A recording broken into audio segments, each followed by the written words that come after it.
আমার একটা বিষয় জানার ছিল, আমাদের চারপাশে অনেক ফিতনা, আমরা জানি না কখন অসচেতনতা বশত শিরক কুফর হয়ে যাচ্ছে।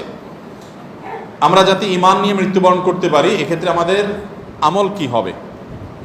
জি ভাই, অসচেতনতা বশত, অসাবধানতা বশত বা নিজের অজান্তে যদি শিরক কুফর হয়ে যায়, তাহলে সেক্ষেত্রে আল্লাহর কাছে পানাহ চাইতে হবে। নবী করিম সাল্লাল্লাহু আলাইহি ওয়াসাল্লাম একটা দোয়া শিক্ষা দিয়েছেন, আল্লাহুম্মা ইন্নী আউযু বিকা আন উশরিকা বিকা ওয়া আনা আ'লাম ওয়া আস্তাগফিরুকা লিমা লা আ'লাম। আল্লাহ, আমার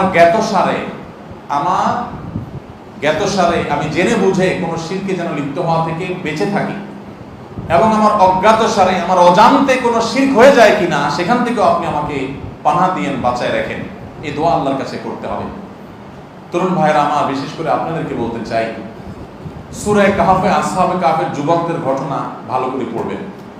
সূরা ইউসুফ আলাইহিস সালামের ঘটনা ভালো করে পড়বেন। শিরক এবং কুফর থেকে কিভাবে নিজেদেরকে রক্ষা করতে হয়, চরিত্রহীনতার যে আহ্বান পশ্চিমারা করছে, এখান থেকে নিজের চরিত্রকে কিভাবে বাঁচাইতে হয়, ইউসুফ আলাইহিস সালামের ঘটনা থেকে শিখবেন।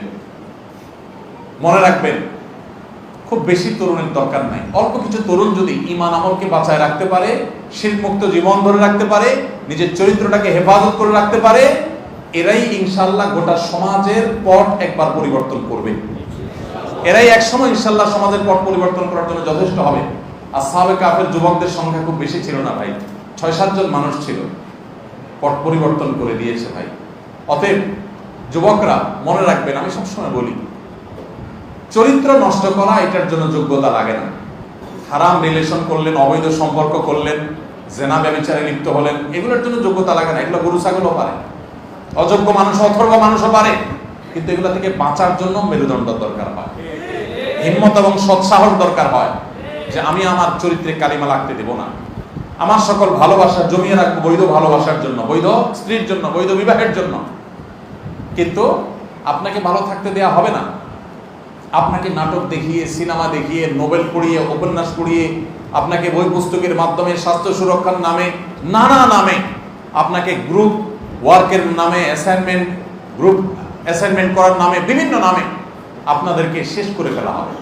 এখন দেখবেন যে আমাদের শিক্ষা বিভাগে কর্মকর্তাদের মূল মাথা ব্যথাই হলো যে ছেলে মেয়েদেরকে একসাথে কাজ করতে দাও, একসাথে পড়াতে দাও, আলাদা কেন হবে, আলাদা করতে দিবে না।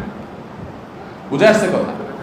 একসাথে করে ফেলা এক প্রচেষ্টা। একসাথে করলে কি লাভ হবে, কি ফায়দা হবে, একসাথে করলে কি কল্যাণটা হবে, আর কি অকল্যাণ হবে সেটা আমাদের চোখের সামনে। তো যাই হোক, এগুলো থেকে বেঁচে থাকা, শিরক কুফর থেকে এবং চরিত্রহীনতা থেকে বেঁচে থাকা, এটা হলো আমাদের জন্য সবচেয়ে বড় চ্যালেঞ্জিং বিষয়। এই জন্য সেই চ্যালেঞ্জটা আমাদেরকে নিতে হবে।